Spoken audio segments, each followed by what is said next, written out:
Romans 8, part 2. Part 3. Part 4, dos. whatever. 8. Yeah. Part 8. Verse All right, 12. so this is the part where, all right, we're in verse 12 now. Okay.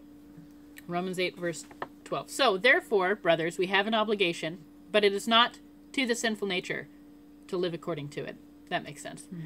All right, so this is what we were talking about, because before we were saying we can't kill ourselves. That's why every day we try to kill ourselves. We try to put to death our sinful nature, and then every day it's still there. Mm-hmm. Yet here it says, so this is what we have to seek. We have to seek revelation from the Holy Spirit in this, because anyway, so what the word says is, verse 13, for if you live according to the sinful nature, you will die. But if by the Spirit you put to death the misdeeds of the body, you will live. Because those who are led by the Spirit of God are sons of God. For you did not receive a spirit that makes you a slave again to fear, but you received a spirit of sonship. Aw, I'm no longer... Okay. Mm-hmm. And by him we cry, Abba, Father. Oh, Holy Spirit cries that! The Spirit himself testifies with our spirit that we are God's children.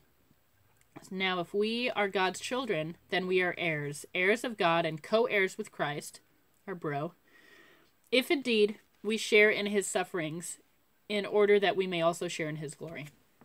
Okay, sufferings we know, just as a side note, are not the miseries of life. Sufferings are suffering for Christ's sake, mm-hmm. suffering for righteousness. Mm-hmm.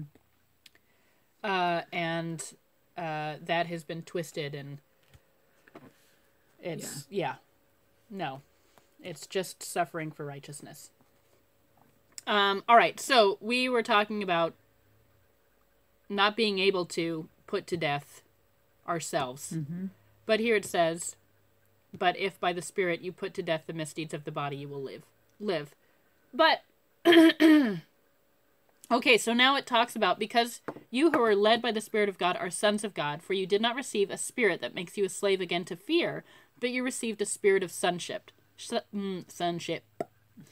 And by him we cry, Abba, Father. But who cries Abba, Father? It's the Holy Spirit. Mm-hmm. He cries Abba, Father for us. That's in Galatians. Galatians 4. This is the Romans. And Galatians 4 like the same thing. Hold on, here. What I am saying is, as long as this is Galatians 4:1. What I am saying is that as long as the heir is a child, he is no different from a slave, although he owns the whole estate. He is subject to guardians and trustees until the time set by his father.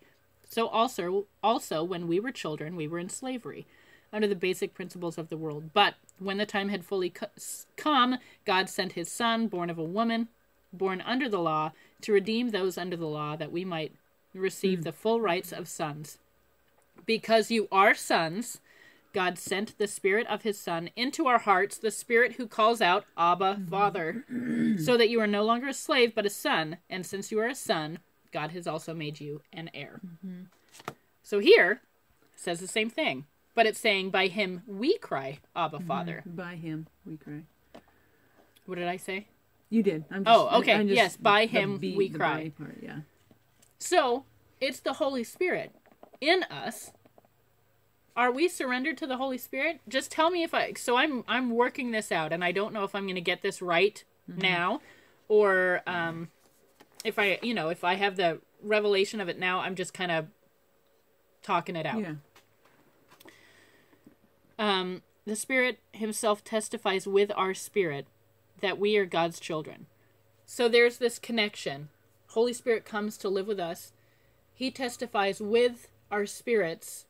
Holy Spirit testifies with our spirits that we are sons and heirs. We're his children. Mm-hmm. We are crying Abba, Father in unison with Holy Spirit, who cries Abba, Father in us. Mm-hmm. So, if by the Spirit you put to death the misdeeds of the body, you will live. But isn't that through the Holy Spirit? So it's not me, say that? putting to death. It says, if by the Spirit you put to death the misdeeds of the body, you will live. Just like And by him we cry, That's Abba, good. Father. I was wondering where you're going with this. That's good. what I mean. I think it's that. And I'm the not Spirit. sure. I'm just talking it out here. Mm-hmm. But it's the Spirit who lives in us who has the ability to put to death those misdeeds. Because Jesus is perfect. His Holy Spirit is perfect, right? Yeah. Go ahead. But they've already been put to death. But it's Or putting is to death it- the misdeeds of the body. Talk about it. Well, I think what we see, we still see misdeeds. Mm-hmm. And so it's the Holy Spirit who goes, no. I'm alive in you, not that.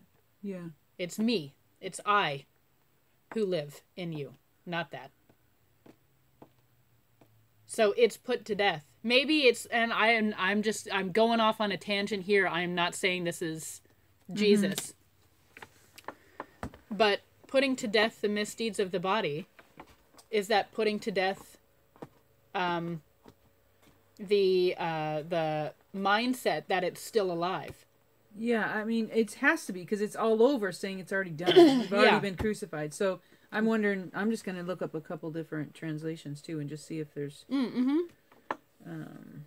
is it? Romans 8:13. Romans 8:13. Different translations. See,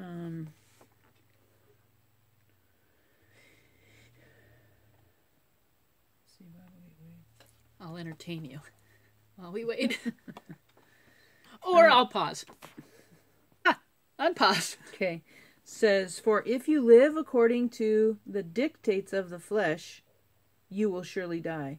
But if through the power of the Holy Spirit you are habitually putting to death, making extinct, deadening the evil deeds prompted by the body, you shall really and genuinely live forever. By the power of the Holy Spirit. Yeah, and it's that could be having to do with the take your thoughts captive.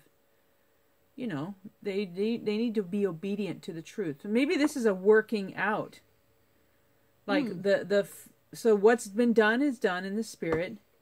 This is how we work it out in the flesh. There's still that practical. Yeah, the working I mean, it out. I came back from Leavenworth and still had stuff that I have been doing for years, and the Lord went, no, you know. Yeah. And so it had to be not like it was still alive in there, but it was just the renewing of my mind. Exactly. Take your thoughts captive. Mm-hmm. Take the that's the truth. That makes sense. That's the full gospel. Yeah. So let me read this one more time. Amplified. And he's talking right after all this stuff in chapter 6. Then in 8, and then he talks about the experience of it in 7. Yeah. This is the way it the feels. version, the flesh's reality. Yeah. According to the flesh. Yeah. And then in 8 it goes, now this is how you experience this through this in the spirit. This is now how you mesh the two. Mm-hmm.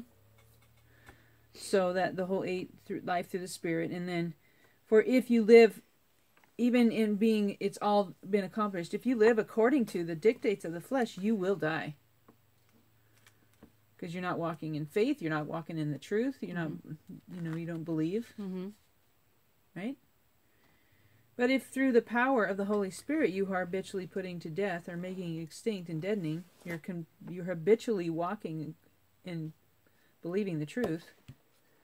The habitually sounds pretty key to me. Mm-hmm.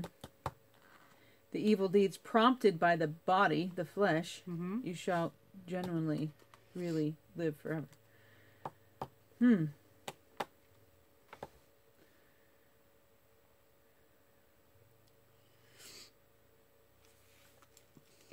Do you think this is reminiscent of, where is it?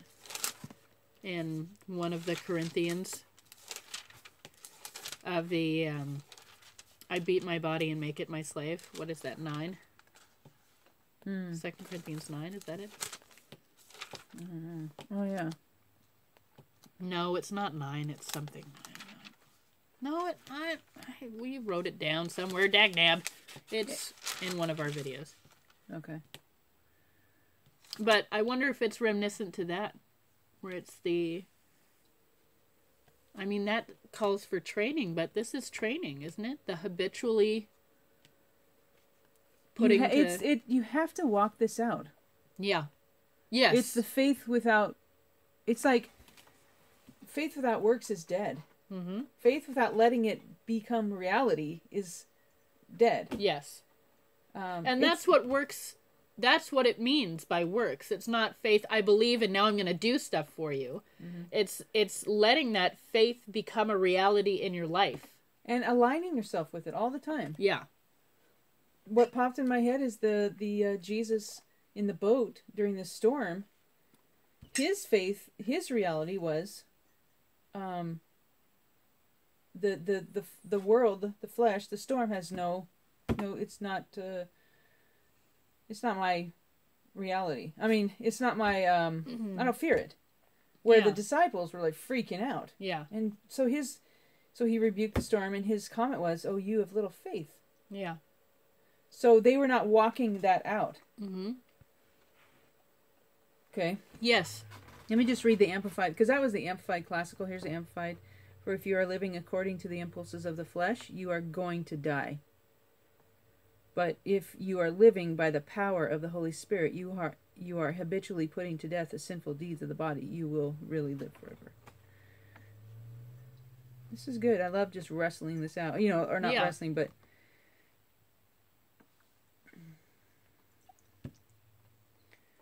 For if you live after the flesh, you must die.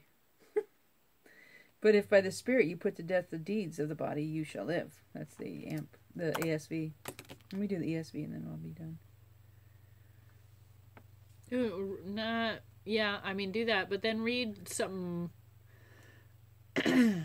like New Living or The Message. Okay.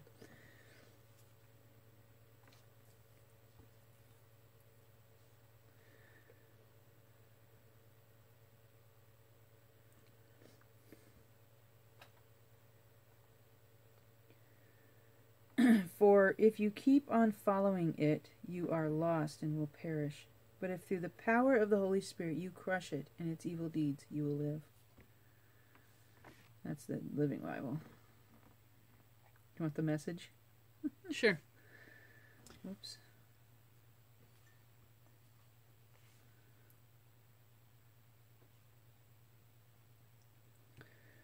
Okay.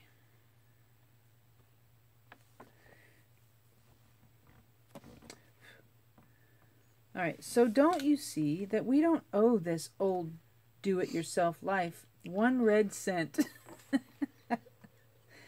There's nothing in it for us, nothing at all. The best thing to do is give it a decent burial and get on with your life. God's Spirit beckons. There are things to do and places to go. So, but the truth is, it's already been buried. That's what well, it's already dead. Yeah, it's already dead. I like the Message because it's like, give it a decent burial. It's dead. Yeah. Like, just bury it already. Why are you keeping it out, looking at it, being like, No, just bury it. That's good. That's fun. Yeah. There's one more, where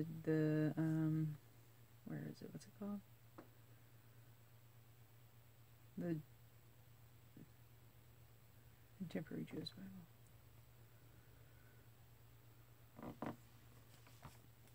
For if you live according to the old nature, you will certainly die. But if by the Spirit you keep putting to death, see, now that's the practices of the body, you will live. And again, you have to take that with taking your thoughts captive. Our sin starts in the mind. You have to declare, but you have to walk it out. Well, and it shows here too that how important it is to know the context. Yeah. Because if we take this, if we go, Scripture. Listen, guys, it says here that you need to put to death the misdeeds of the body so that you live. Whoa, that's all about you. By the Spirit, you put to death those misdeeds.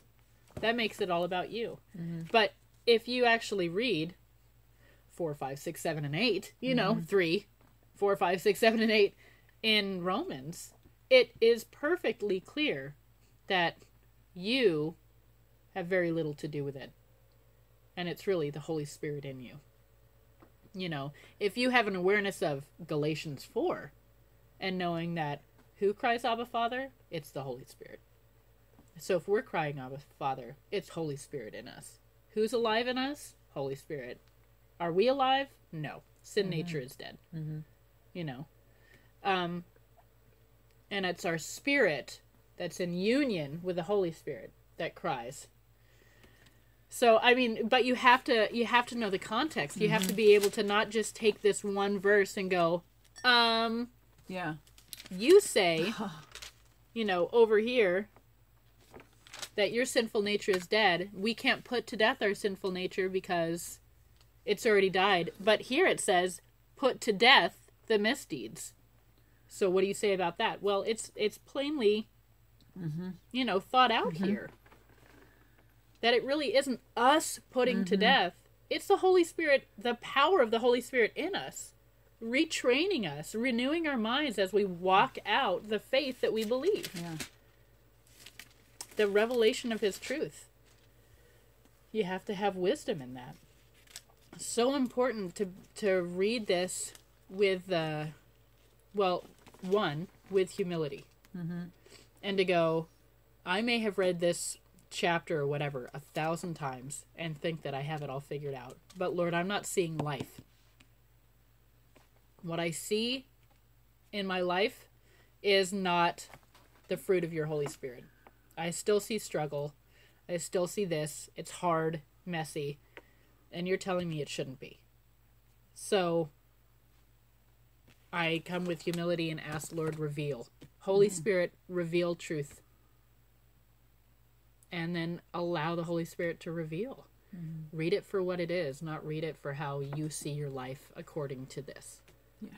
Yeah. Amen. Dang. Oh, 17 minutes and I love you. Bye.